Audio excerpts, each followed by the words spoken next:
മലയാള സിനിമയെ ലോക സിനിമയുടെ നെറുകയിലെത്തിച്ച മഹാപ്രതിഭകളിൽ ഒരാളാണ് ഷാജി എൻ കരുണെന്ന് ചലച്ചിത്ര അക്കാദമി ചെയർമാൻ പ്രേംകുമാർ അനുസ്മരിച്ചു. നമ്മുടെ മലയാള സിനിമയെ ലോക സിനിമയുടെ നെറുകയിലേക്ക് ഉയർത്തിയ മഹാപ്രതിഭകളിൽ ഏറ്റവും പ്രധാനപ്പെട്ട ഒരു പേരാണ് ഷാജി എൻ കരുൺ സാർ.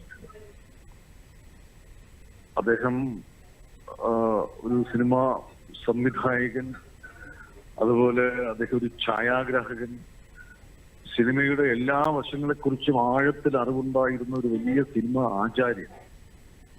അദ്ദേഹം പൂന ഫിലിം ഇൻസ്റ്റിറ്റ്യൂട്ടിൽ നിന്ന് ബിരുദം നേടി അതിനുശേഷമാണ് ഛായാഗ്രഹ രംഗത്ത് വരുന്നത്. പിന്നീട് അരവിന്ദേട്ടനെ പോലുള്ളവരുടെയൊക്കെ സിനിമകളിൽ അദ്ദേഹം പ്രവർത്തിച്ചു. പിന്നീട് സ്വന്തമായിട്ട് അദ്ദേഹം സിനിമ സംവിധാനം ചെയ്ത ആദ്യ സിനിമ തന്നെ പിറവി എന്ന് പറയുന്ന ഇന്നും ലോകത്തെ നമ്മുടെ ക്ലാസിക്കുകളായിട്ടുള്ള സിനിമകളിൽ ഒന്നാണ് പിറവി. ശരിക്കും ഒരു സിനിമയുടെ തീവ്രമായ അനുഭവം നമുക്ക് പകർന്നു നൽകിയ പിറവി പോലുള്ള സിനിമകൾ.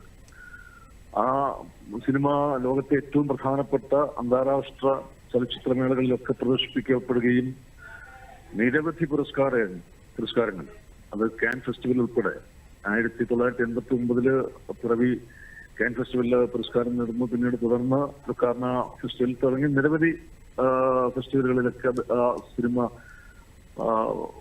വലിയ പുരസ്കാരങ്ങൾ നേടുകയും അതുപോലെ തന്നെ അദ്ദേഹത്തിന്റെ സ്വന്തം എന്ന് പറയുന്ന സിനിമ, വാനപ്രസ്ഥം എന്ന് പറയുന്ന സിനിമ, ഇതെല്ലാം കാൻ ഫെസ്റ്റിവലിൽ ഉൾപ്പെടെയുള്ള പ്രശസ്തമായ ചലച്ചിത്രമേളകളിലൊക്കെ വലിയ പുരസ്കാരങ്ങളും പ്രശംസ പിടിച്ചു പറ്റുകയും ഒക്കെ ചെയ്ത സിനിമകളാണ്.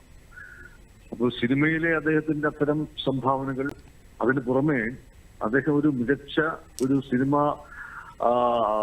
ഒരു അധ്യാപകൻ എന്ന നിലയ്ക്ക് സിനിമയുടെ എല്ലാ വശങ്ങളെക്കുറിച്ചും അത് സിനിമയെക്കുറിച്ച് പഠിക്കുന്നവർക്ക്, സിനിമയെക്കുറിച്ച് ഗവേഷണം നടത്തുന്നവർക്കൊക്കെ വലിയ ഒരു അധ്യാപകൻ, ഒരു ഗുരുസ്ഥാനത്തെ ഉള്ള ഒരു